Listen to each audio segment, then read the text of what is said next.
할렐루야. 이번 한 주간도 하나님의 크신 은혜가 저와 여러분들 가운데 함께 하시기를 주님의 이름으로 축원합니다. 우리는 구원받은 하나님의 자녀입니다. 영생과 천국의 소망을 가진 천국 백성입니다. 믿어지면 아멘 합시다. 우리는 세상의 소금이고 그리고 세상의 빛입니다. 또 하나 있습니다. 우리는 그리스도의 향기입니다. 믿습니까? 정말로 그렇게 생각하십니까? 그렇다면 무엇을 통하여 그것을 증명할 수 있겠습니까? 누가 확인시켜 주기라도 하셨습니까? 가족이, 이웃이, 동료가 확인시켜 주던가요? 사람들이 그 당시 바울에게는 전염병과 같은 사람이라고 했습니다. 전염병이라고 하는 부정적인 의미를 사용해서 바울이 누구인지에 대하여 고발하고 설명했지만 사실 그 특징은 너무나도 분명합니다. 그것은 전염성 때문에 그런 것입니다. 바울 당시 그리스도인들의 가장 뚜렷한 색깔, 정체성, 특징, 그것은 바로 전염병과 같은 자들이었다는 것이지요. 왜요?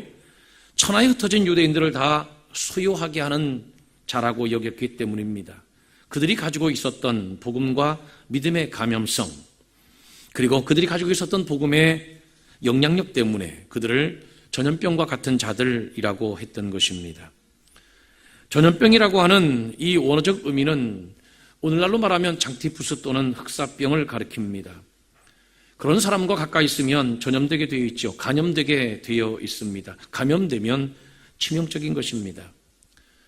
우리는 얼마 전에 그 메리스라고 하는 온 나라를 공포에 떨게 하는 전염병을 경험했습니다.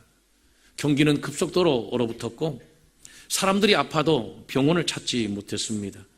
다른 지역에 가는 것도 꺼렸고 심지어 집 밖에 나오기도 꺼려하였습니다. 불과 100여 명이 감염되었을 뿐인데 30여 명의 사망자를 내었습니다. 그 정도로 영향력은 대단하였습니다. 그런데 만약 그러한 것들이 2000여 년 전에 있었다라고 생각해 보세요. 얼마나 정말로 공포스럽고 무서운 일이었겠습니까? 치료약도 지금같이 않았을 것이 분명한데 아마 속수무책이었을 겁니다. 얼마나 두렵고 무서웠겠습니까? 1832년에 하와이의 인구는 12만 4049명이었습니다. 그러나 30여 년 후 1860년에는 6만 6,894명으로 줄었습니다. 반 정도가 문둥병으로 죽은 것입니다. 서유럽이 패스트로 3분의 1 인구가 죽은 때가 있었습니다. 1347년에 시작돼서 1351년까지 불과 5년 동안 서유럽을 휩쓸었던 흑사병, 패스트라고 하지요. 이게 당시 서유럽 인구의 30%에서 많게는 50%, 즉 7,500만 명을 숨지게 했습니다. 서유럽의 3분의 1 이상의 사람을 다 죽인 것입니다. 전염병은 이런 것입니다. 이렇게 강하고 무서운 것입니다. 이렇게 빠르게 전달되는 것입니다. 당시 바울 한 사람의 영향력이 얼마나 컸던지 유대교에서는 부정적으로 표현하긴 했지만 정말 그들이 볼 때는 전염병과 같은 자였던 것이지요. 그만큼 수많은 사람들에게 강력한 영향을 끼쳤습니다. 수많은 사람들이 유대교에서 기독교로 개종하게 되었던 것이지요. 셀 수 없는 사람들이 바울 한 사람 때문에 영향을 받았습니다. 그리고 진리 가운데 들어오게 되었습니다. 바울이 율법주의에 빠져있던 그들, 그리고 하나님이 그렇게 그들에게 너희들이 기다리던 메시아가 예수고 그리스도다. 너희들이 기다렸던 그 그리스도가 바로 예수다.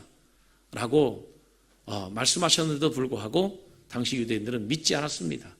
받아들이지 않았습니다. 들으려고 하지 않았습니다.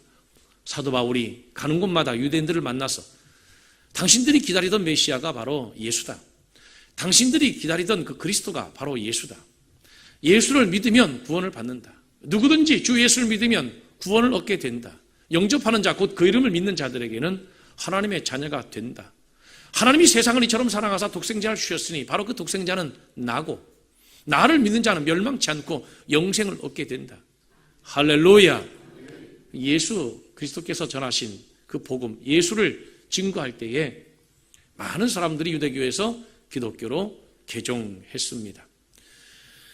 율법주의에 빠져있지 말고 진정한 진리, 진정한 복음으로 나와라. 복음을 붙들고 영생을 얻고 구원을 얻고 하나님의 자녀가 되라 라고 외칠 때에 수많은 유대인들이 다 기독교로 개종하게 되었습니다. 이 파급력이 얼마나 강했던지 많은 사람들이 바울을 보고 바울을 반대하고 또 바울을 박해하던 자들이 바울을 보면서 마치 전염병과 같은 자다 이렇게 표현하게 되었던 것입니다. 여러분, 한 사람의 영향력이 크면 이와 같이 전염병처럼 그 사람의 영향력은 퍼지게 되어 있습니다. 복음의 영향력이 큰 사람을 만나면 복음의 영향을 받지요. 그런데 돈을 잘 버는 사람들도 있더라고요.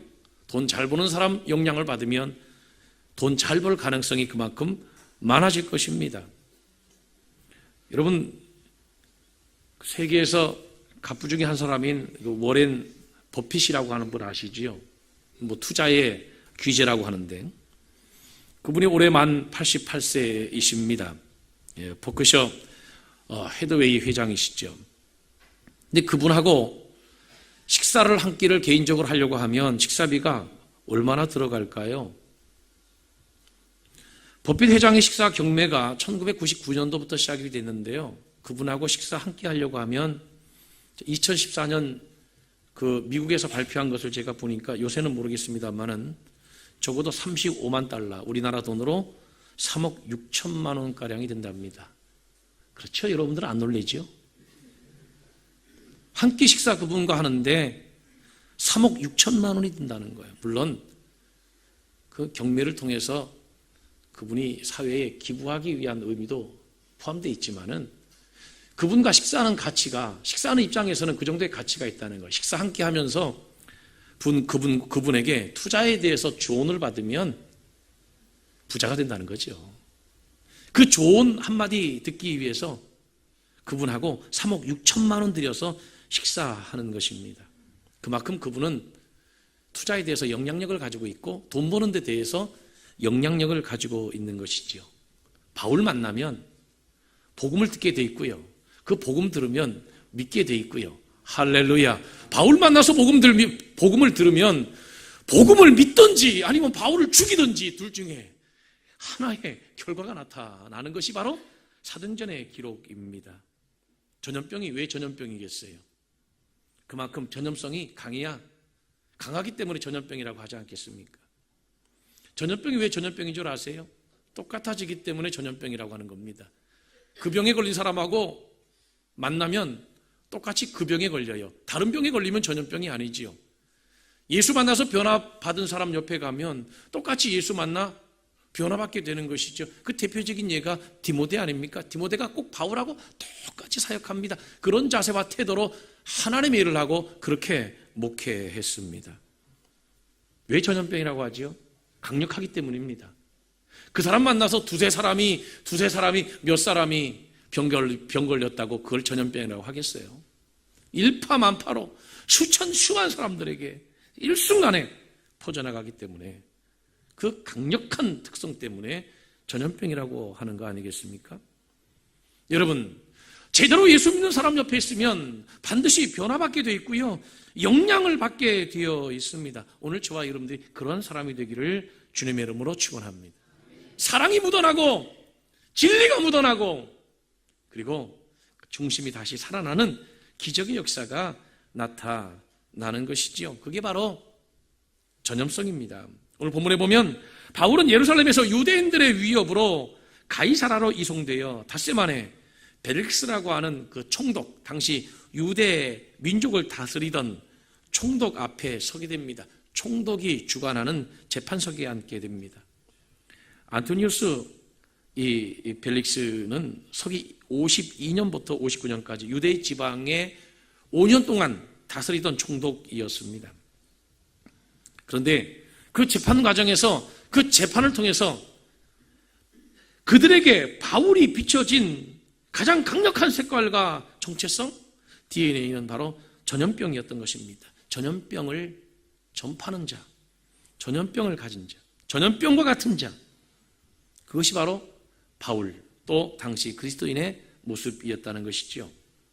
천하에 흩어진 유대인들을 다 소유케 하는 자라 그랬는데, 아니 천하에 흩어진 유대인들을 다 소유케 한다? 이거 여러분 보통 일 아닙니다. 왜냐하면 당시 로마 제국 전역에 400만 명 정도의 유대인들이 흩어져 살고 있었습니다. 그들에게 일파만파로 번져나가니까 그들이 감당이 안 됐던 것이지요. 그래서 죄목을 전염병과 같은 자라고 뒤잡아 씌웠지만 사실은 그 영향력에 대한 두려움에 대한 표현이었다는 것입니다. 전염병처럼 바울 곁에만 가면 바울에게 묻었어요. 물들었어요. 전염이라고 하는 염자가 물들다, 옮긴다 이런 뜻 아니겠습니까?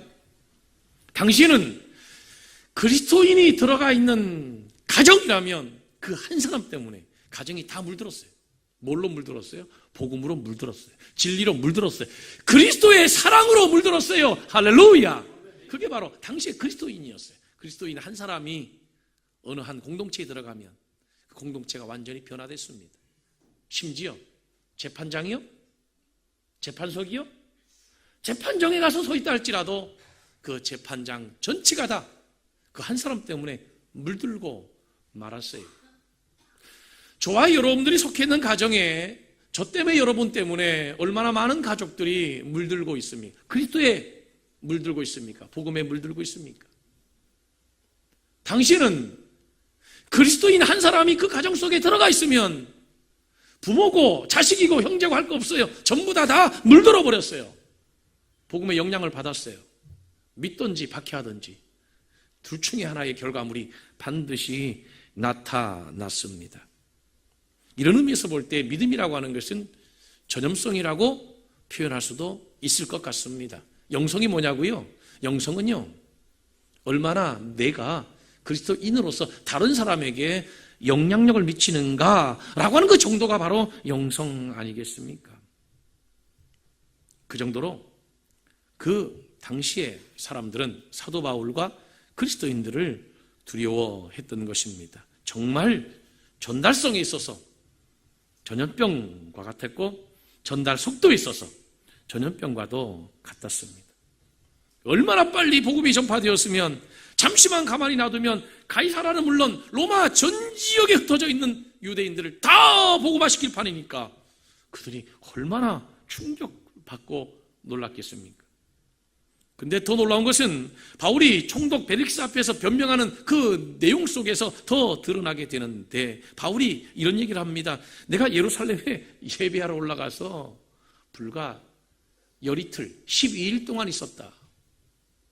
그런데 이 난리가 났다 라고 하는 변명을 바울이 하게 됩니다. 여러분, 바울이 예루살렘에 들어가서 며칠 만에 이 난리가 났냐면 불과 12일입니다. 그럼 바울을 120일 동안만 아마 예루살렘에 풀어놨다고 하면 난리가 났을 겁니다.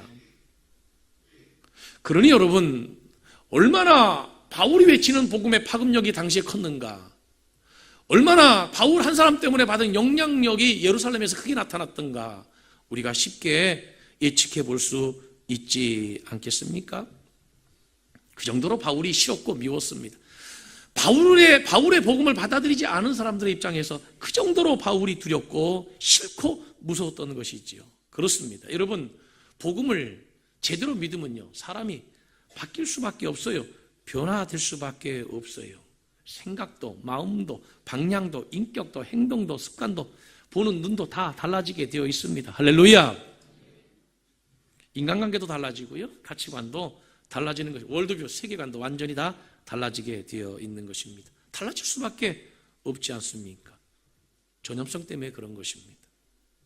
마틴 루터 한 사람으로요, 중세의 종교개혁이 시작됐습니다. 그리고 개혁주의가 만들어졌습니다. 신앙을 개혁하겠다는 거죠. 오늘날 개혁주의는 제가 볼 때는 엉터리인 것 같습니다. 날마다 개혁하려고 노력하지 않는 것 같습니다. 요한 웨슬리 한 사람으로 영국이 복음화되었습니다. 해적의 나라가 신사의 나라가 되었습니다. 여러분, 우리나라 전라남도에 가면 증도라고 하는 곳이 있습니다. 몇 해 전에 우리 교회 전도부가 함께 저하고 증도에 내려갔던 적이 있습니다. 그 증도라고 하는 그 섬인데요, 그 섬이 한때 99%까지 기독교인이었던 섬일대가 있었습니다. 지금도 그곳 주민의 90%가 기독교인이라고 합니다. 전라남도 신안군 증도면의 증도 이야기하고 있는 것입니다. 그래서 그 섬에는 담배 파는 가게가 없고 음주와 도박의 폐해가 없다고 합니다. 이곳 섬들이 그렇게 된 데는 성결교 최초의 여자 전도사였던 문중경 전도사님이라고 하는 한 여인이 있었습니다. 18년 동안 신안군 내에서만 사역을 하면서 100개 정도의 교회를 세웠습니다. 증도에만도 11개의 교회를 개척해서 세웠는데 이 문준경 전도사님으로 인해서 나중에 목사가 된 사람만 100여 명입니다. 장로와 권사는 수백 명에 이릅니다. 대표적인 사람이 한국 CCC 초대 총재인 김재준 목사, 아마 기독교인이면 김재준 목사면 거의 다 알 겁니다. 그분 전도받은 겁니다. 기독교대학 성결교회 총회장을 지냈던 또 한기총 회장을 역임했던 이만신 목사가 그분한테 전도받으신 분입니다. 그 외에도 많지요. 문중경 전도사는 여성 최초로 성결교 신학교를 나와서 그 전에는 문중경 전도사 전에는 신학교에서 여자를 안 받아줬었거든요. 그분이 최초로 허락을 받고 성결교 신학교에 입학을 해서 성결교 전도사로 사역을 했습니다. 정말 교단을 가리지 않고 하나님의 복음을 열심히 전했던 아주 훌륭한 한 그리스도인이었습니다. 그분은 어떻게 그렇게 변화가 되었는가? 그분의 사역의 후원자는 이성복 목사님이었고요. 우리 성결교의 대표적인 부흥강사였지요. 그분에게 소명의 길을 열어주신 것은 이명직 목사였습니다. 그리고 그분이 위장병을 비롯해서 많은 병이 있었거든요. 그런데 그 병을 일시에 다 치료받게 된 것은 성결교회 김웅조 목사님을 통해서 그런 은사를 체험했습니다. 믿음이란 이와 같이 영향을 주고요, 전염을 시키는 것입니다. 믿음이란 그 누가 옆에 있다 할지라도 모두 전염시키는 사람이라고 하는 뜻입니다. 진짜 믿음은 전염을 시키느냐, 전염되느냐에 따라서 결정되는 것이거든요. 그게 바로 그 사람의 영성입니다. 교회가 뭐예요? 하나님의 사랑을 전염시키는 기관, 그게 바로 교회입니다. 하나님의 진리를 전염시키는 기관, 그게 바로 교회 아니겠어요? 예수 생명으로 세상에 영향을 미치는 기관, 그게 바로 교회라고 생각됩니다. 예수 믿는 사람의 본질은 누구와 함께 있던 그 주변 일대가 다 변화되게 되어 있는 것입니다. 그래서 예수님도 너희는 세상의 소금이라 했고 빛이라고 했습니다. 소금이 들어가는데 어떻게 맛이 변하지 않을 수가 있겠습니까? 빛이 들어가는데 어둠이 변하지 않을 공간이 어디 있겠습니까? 향유값이 깨졌는데 어떻게 그 향기가 묻혀 있을 수 있겠습니까? 만약 그것이 가능하다면 그것은 소금이 맛을 잃은 까닭일 것이고 빛이 말 아래, 즉 그릇으로 덮어두었기 때문일 것입니다. 요한복음 10장 24절에 보면 내가 진실로 너희에게 이르노니 한 알의 밀이 땅에 떨어져 죽지 아니하면 한 알 그대로 있고 죽으면 많은 열매를 맺느니라 라고 우리 주님께서 말씀을 하셨습니다. 밀이 땅에 떨어져 죽으면 반드시 많은 열매를 맺는데 밀이 땅에 떨어졌는데도 열매가 안 맺힌다면 그 밀이 죽지 않았기 때문이고 땅에 묻히지 않았기 때문입니다. 저와 여러분들이 가정 속에 있는데 가정이 변화되지 않는다. 내가 예수 믿는데 내 남편이 변화되지 않는다. 내가 예수 믿는데 내 아내가 변화되지 않는다. 내가 예수 믿었는데 내 자녀가 변화되지 않는다. 여러분, 그것을 믿음의 눈으로, 믿음의 관점으로 어떻게 설명할 수 있겠습니까? 아브라함의 조카 이름은 롯입니다. 그 롯은 혼자 하나님을 잘 믿었는지는 모르지만 자기 아내도 변화시키지 못했습니다. 그래서 그 아내가 소금 기둥이 됐지요. 물론 딸도 변화시키지 못했습니다. 딸들이 변화되지 않았습니다. 사위요. 롯의 사위들은 하나님의 말씀을 농담으로 여겼다고 했습니다. 가족을 변화시키지 못했습니다. 정말 그리스도인이 해야 될 일이 무엇이겠습니까? 교회가 세상에 해야 될 일이 무엇이겠습니까? 그것은 세상을 변화시키고 세상에 영향력을 미치는 것입니다. 그게 진짜 예수 믿는 것입니다. 내가 예수 믿는데도 불구하고 내 주변이 변화되지 않는다. 그것은 우리 스스로 한번 생각해 볼 필요가 있습니다. 교회라고 하는 것은 세상을 향하여 소리 지르거나 주장하는 것이 아니라 내가 속해 있는 지역에서 맛을 내고 영향력을 미치는 것이지요. 마찬가지로 그리스도인이라고 하는 것은 내가 가는 곳에서 소리 지른다고 되는 것이 아니라 내가 가는 곳에서 변화의 동인이 되는 것이죠. 그게 진짜 예수 믿는 것입니다. 많은 그리스도인들은 변화를 생각보다 많이 두려워하는 것 같습니다. 그럼 제가 여쭤보겠습니다. 변화되지 않으면 어떻게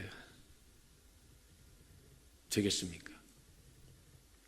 변화되지 않으면요, 반드시 변질되거든요. 변질되는 것보다는 변화되는 게 낫잖아요. 그리스도인들이 복음으로 변화되지 않으면 반드시 변질되게 되어 있습니다.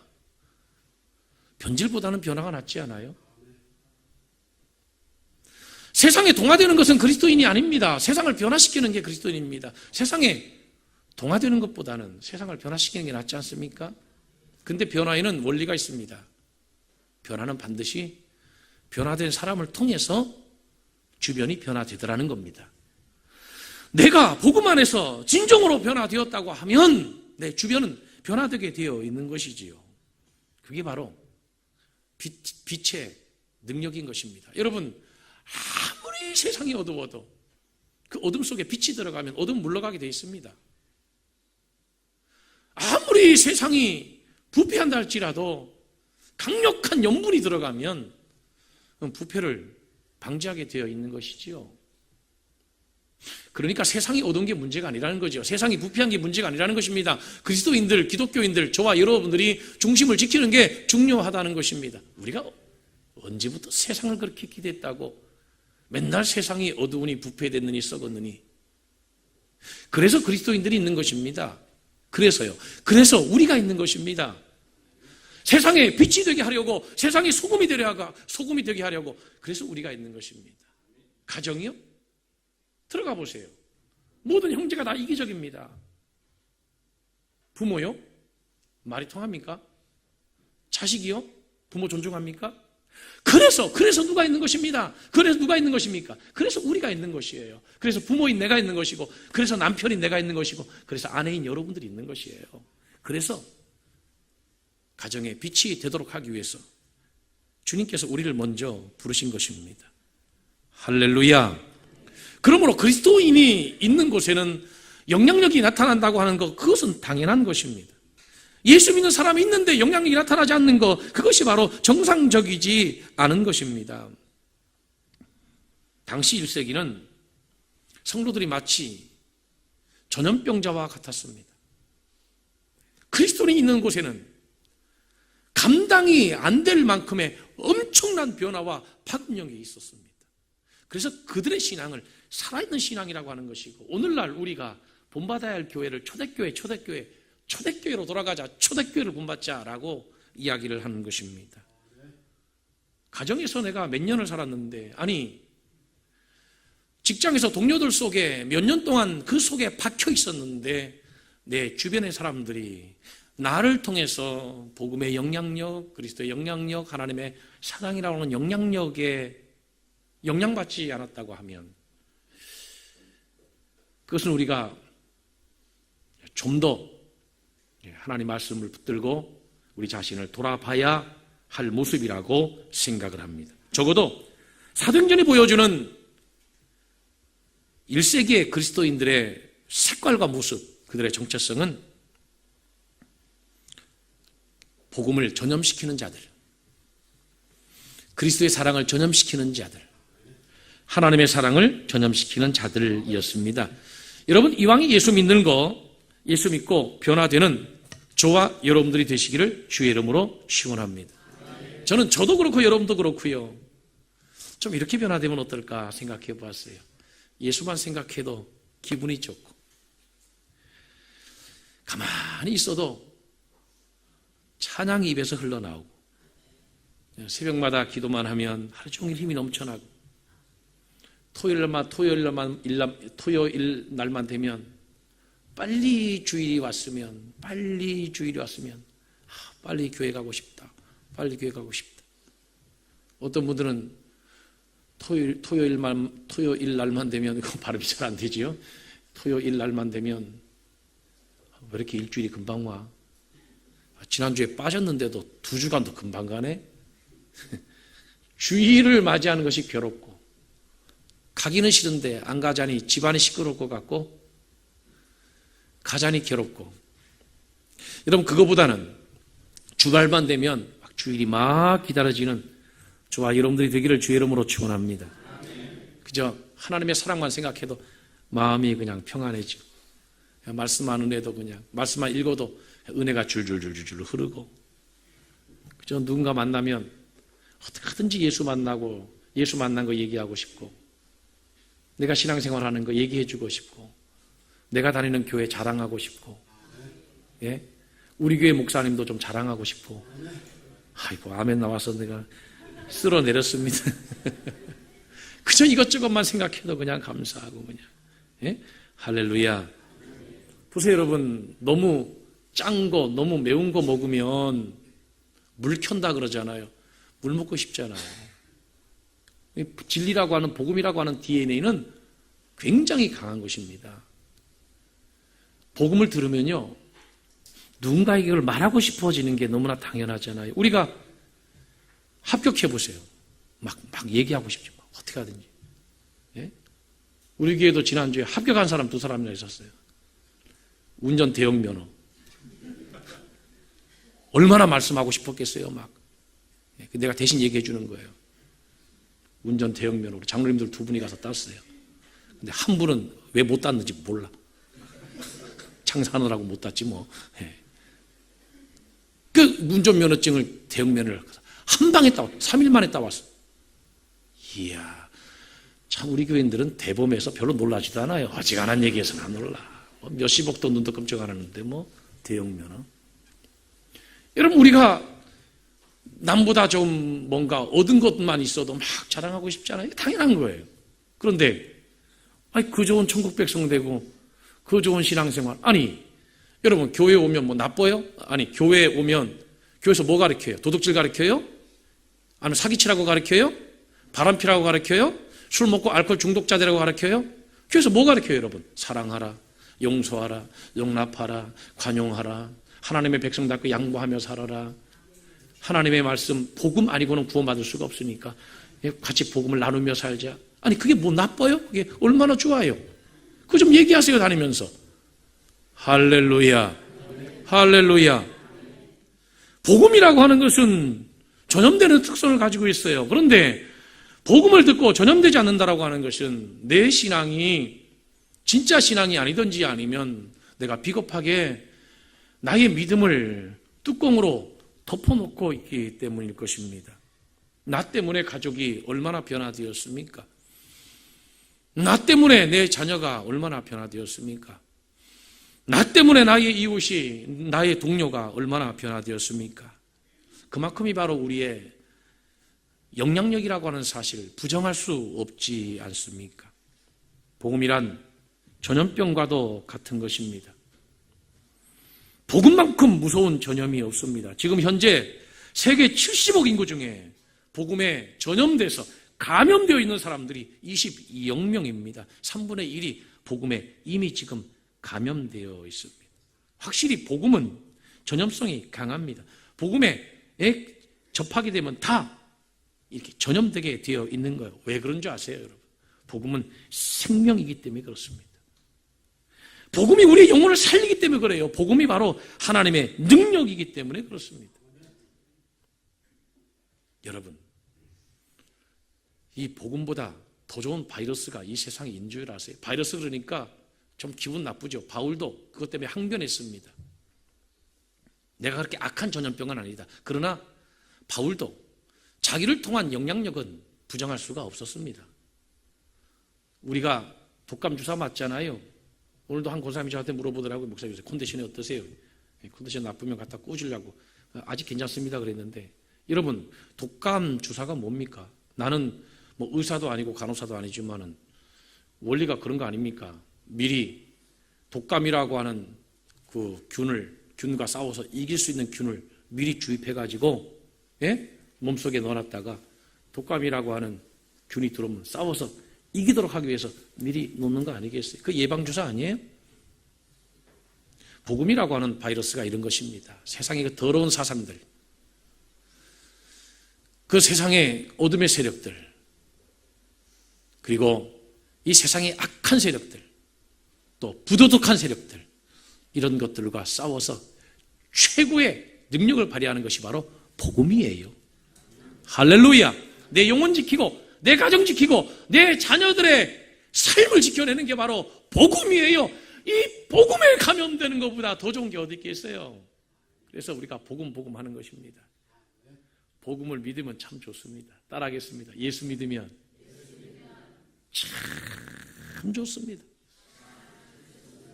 옆에 있는 분들과 한 번 더요 고백하겠습니다. 옆에 있는 분들과 짝을 지어서 교회 다니세요? 예수 믿으세요? 참 좋습니다.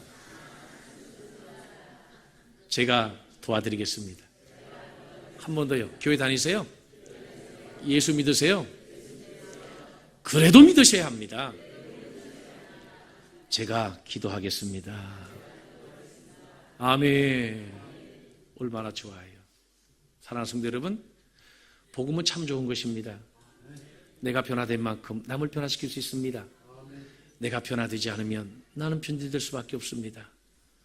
이번 한 주간 복음을 감염시키는 자들, 복음을 다른 사람들에게 전파하고 전하는 자들로 살아가는 복된 한 주간 되기를 주님의 이름으로 축원합니다.